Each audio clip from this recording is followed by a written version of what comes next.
You are doing everything right.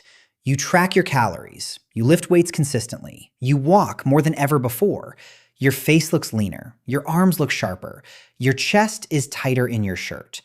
But when you look down, that lower belly fat is still there, that soft pouch that refuses to shrink, that one area that makes you question everything. And this is where frustration turns into doubt. You start wondering if your diet is wrong. You question your metabolism. You consider switching to another trendy method. Here is the uncomfortable truth.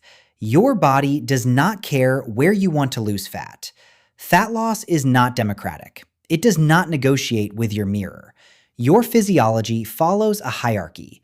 It pulls energy from certain areas first, and it protects other areas like a locked vault. Lower belly fat is that vault. It is not stubborn because you failed. It is stubborn because it is biologically programmed to be last. This is not about eating fewer carbs. It is not about adding more crunches. It is not about finding a secret supplement. It is about understanding how your hormones, receptors, and daily habits silently decide the order of fat loss. In this video, you are going to learn why that lower belly fat is always the final piece to move. You will understand the biological signals controlling it, and you will see how to work with your body instead of fighting it. Because once you understand the mechanism, frustration turns into strategy. Let us start with a truth most people never hear. Fat loss does not happen evenly across your body. You can lose 5 kilograms, but your body will not subtract that fat proportionally from every region. It follows a priority system. And that system is biochemical, not emotional. Think of your fat stores like different bank accounts. Some are checking accounts. Some are locked savings accounts. When you enter a calorie deficit, your body begins withdrawing energy. But it always withdraws from the easiest account first. The fat in your face, arms, and upper chest is like contactless payment. Quick access, minimal resistance. But lower belly fat is different. It requires authorization. And your body is reluctant to approve that withdrawal. This difference is not random. It is controlled by receptor biology. Fat cells contain adrenergic receptors. These receptors respond to stress hormones like epinephrine and norepinephrine. There are two major types that matter here. Beta receptors act like green lights. Alpha receptors act like red lights. When beta receptors are activated, they increase cyclic AMP inside the fat cell. This activates an enzyme called hormone-sensitive lipase. Stored triglycerides begin breaking down into free fatty acids. That is fat release. But alpha-2 receptors do the opposite. They suppress cyclic AMP production. They reduce activation of hormone-sensitive lipase. In simple terms, they press the brakes. Lower abdominal fat contains a higher density of alpha-2 receptors. Upper body fat contains more beta receptors. Same calorie deficit, same workout, different receptor ratio, different visual result. This is why two men can have the same body fat percentage. One has visible abs. The other still carries softness around the lower stomach. It is not effort. It is distribution. This has been demonstrated in physiological research, showing regional differences in adrenergic receptor density and lipolytic response. Your body is not targeting your abs last to punish you. It is simply following receptor logic. Here is the important part. If you are truly in a calorie deficit, fat is being released. It may not be coming from where you want yet, but it is moving. You are not stuck. You are early in the sequence. Receptors are only part of the story. There is another layer most people never consider. Even if fat is broken down inside the cell, it still has to leave the tissue. Fat loss happens in two stages. First, triglycerides are split into free fatty acids. Second, those fatty acids must enter circulation. That second step depends heavily on blood flow. Lower abdominal fat tends to have relatively reduced blood flow compared to upper body regions. Less circulation means slower transport. Slower transport means slower visible change. Imagine trying to empty a flooded basement using a narrow pipe. The water is moving, but it is moving slowly. Now add insulin to the equation. Insulin is not just a storage hormone, it is a gatekeeper of fat release. When insulin levels rise, hormone-sensitive lipase activity drops. Lipolysis decreases. Even moderate elevations in insulin can significantly blunt fat mobilization. This is where lifestyle becomes critical. If you train hard for 1 hour but sit for the other 10, your overall insulin sensitivity begins to decline. Skeletal muscle relies on GLUT4 transporters to absorb glucose efficiently. Regular movement increases GLUT4 expression. Sedentary behavior reduces it. When insulin sensitivity drops, your body requires more insulin to manage the same meal. Higher baseline insulin means less fat release throughout the day. You may be burning calories in the gym, but metabolically, your system still favors storage outside of it. This is the paradox. You cannot outtrain prolonged inactivity. Improving daily movement increases insulin sensitivity. Lower insulin allows lipolysis to proceed more freely. The brakes on stubborn fat begin to weaken. Lower belly fat is not just about how much you eat, it is about how efficiently your body handles energy all day long. And that is determined more by lifestyle rhythm than by one workout. Now we need to talk about stress. Not motivational stress, not the kind that pushes you in the gym. Chronic stress, the quiet daily pressure that never fully switches off.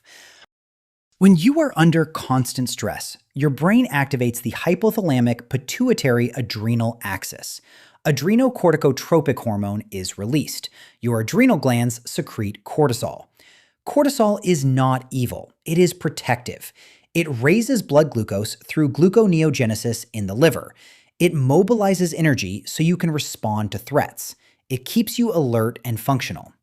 But when cortisol remains elevated for long periods, its role shifts from adaptive to disruptive. Lower abdominal fat tissue contains a higher concentration of glucocorticoid receptors.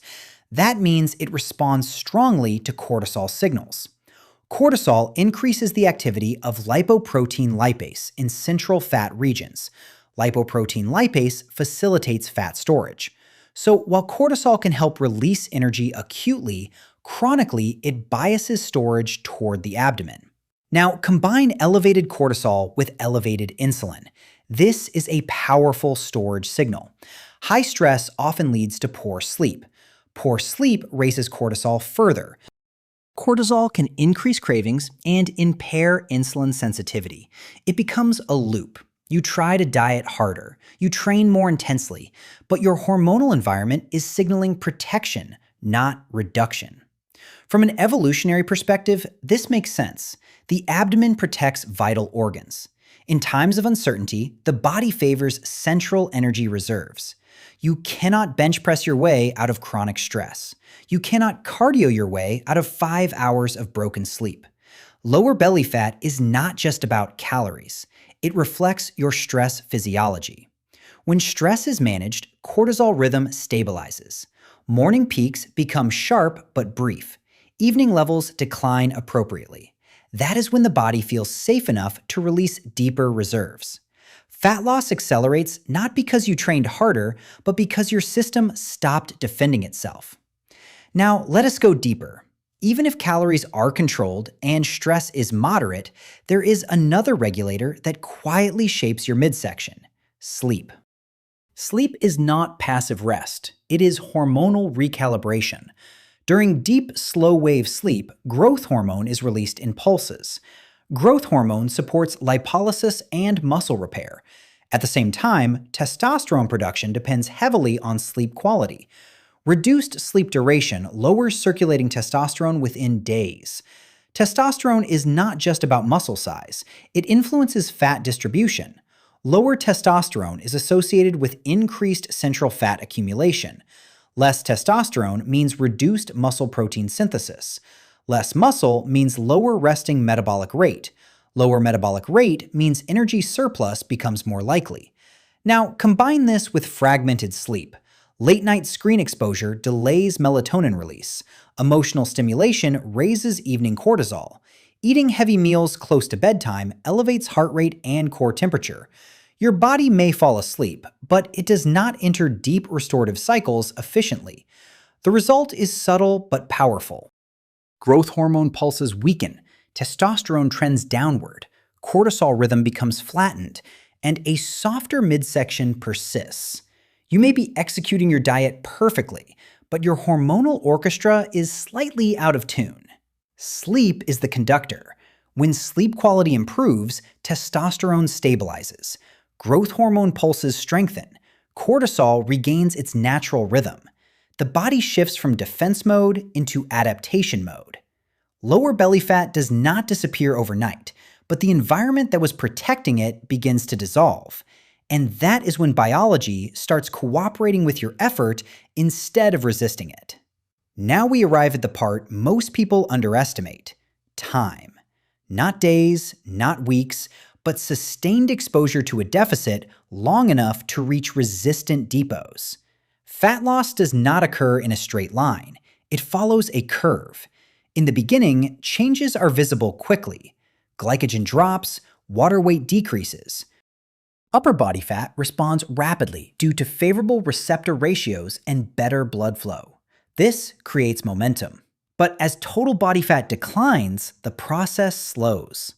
Why? Because the remaining fat is biologically prioritized storage. It is the emergency reserve, the long-term insurance policy. Lower abdominal fat is metabolically conservative. It releases energy reluctantly. At lower body fat percentages, leptin levels decrease. Thyroid conversion may slightly downregulate. Adaptive thermogenesis increases. Your body becomes more efficient. Energy expenditure subtly declines. This is not sabotage. It is survival biology.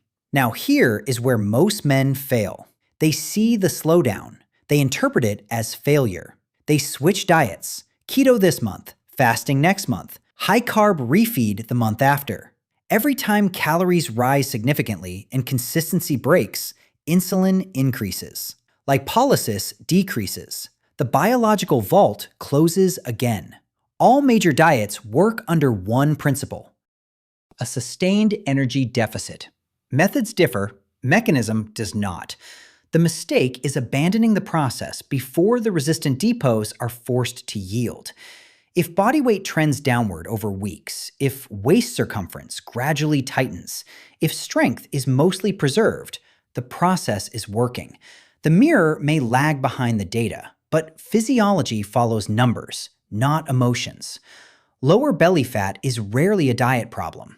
It is almost always a duration problem. Biology unlocks the vault last, but it does unlock it. So if it is not about a new diet, what actually moves the needle? You cannot relocate your receptors. You cannot redesign your fat distribution. But you can influence the hormonal environment surrounding them. Think of your body as a control room. Receptors are fixed wiring. Hormones are adjustable signals. Your daily habits determine the signal strength. Here are 5 levers that directly influence cortisol, insulin, testosterone, and fat mobilization. First, control caffeine timing. Caffeine blocks adenosine receptors. This increases alertness, but it also elevates cortisol temporarily. Consumed late in the day, caffeine reduces sleep quality, even if total sleep time looks normal. Poor sleep flattens testosterone and growth hormone rhythms. That indirectly favors central fat retention. Cutting caffeine after midday protects your hormonal night cycle. Second, increase low-intensity movement outdoors. Not punishment cardio, not exhaustion. Simple walking in natural light. Light exposure anchors circadian rhythm. Circadian stability regulates cortisol timing and melatonin release. Meanwhile, walking enhances insulin sensitivity by increasing GLUT4 activity in skeletal muscle. Lower baseline insulin allows lipolysis to operate more freely. Third, reduce late-night digital stimulation. Blue light suppresses melatonin. Emotional stimulation elevates evening cortisol. Your brain may be tired, but your nervous system remains activated. Fat loss favors parasympathetic dominance, not constant alertness. Fourth, stop eating 2 to 3 hours before bed. Digestion raises heart rate and core temperature. Both interfere with deep sleep cycles. Deep sleep supports growth hormone pulses. Growth hormone supports fat mobilization and muscle preservation. Fifth, take a structured break from alcohol. Alcohol disrupts REM sleep. It reduces testosterone production. It increases next-day cortisol.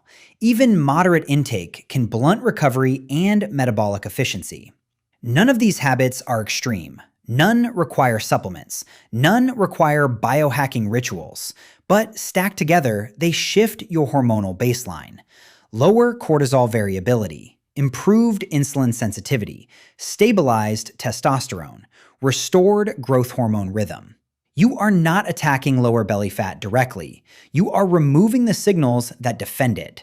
And when the defense weakens, biology finally releases what it has been protecting. Fat loss is not about aggression. It is about alignment. Let us bring this together. Your lower belly fat is not the last to go because your diet is broken. It is the last to go because your biology is structured in layers. First, the easy access fat leaves. Then the moderately resistant depots, and finally the protected reserves around the lower abdomen. Receptor density, blood flow differences, insulin sensitivity, cortisol rhythm, sleep quality, testosterone levels. All of these factors quietly determine the order. Your body is not sabotaging you. It is prioritizing survival over symmetry. When you understand that, something shifts. Frustration turns into patience. Comparison turns into focus. Emotion turns into data. If your weight is trending downward over weeks, if your waist measurement is gradually shrinking, if your strength is stable or improving, you are progressing, even if the mirror has not caught up yet. The final phase of fat loss is rarely physical. It is psychological. It is staying consistent long enough to reach the biological vault. And once you do, the same rules apply. Deficit, hormonal stability, time. Your body responds to repeated signals, not to short bursts of motivation. Before making major dietary or training changes, especially if you have diabetes, thyroid disorders, kidney disease, hypogonadism, or use insulin or corticosteroids, consult a qualified healthcare professional. Fat distribution can be influenced by medical conditions that require individualized care. Optimization must always match your physiology. Here is the bottom line. You are not broken. You are not behind. You are not uniquely resistant. You are following biology. And when you understand the mechanism, you stop chasing shortcuts. You start building strategy. If you want to keep learning how hormones, enzymes, and cellular signaling pathways quietly shape your body beyond diet trends, subscribe to What Science Reveals. Because when you understand how your body truly works, consistency stops feeling like struggle and starts feeling like control.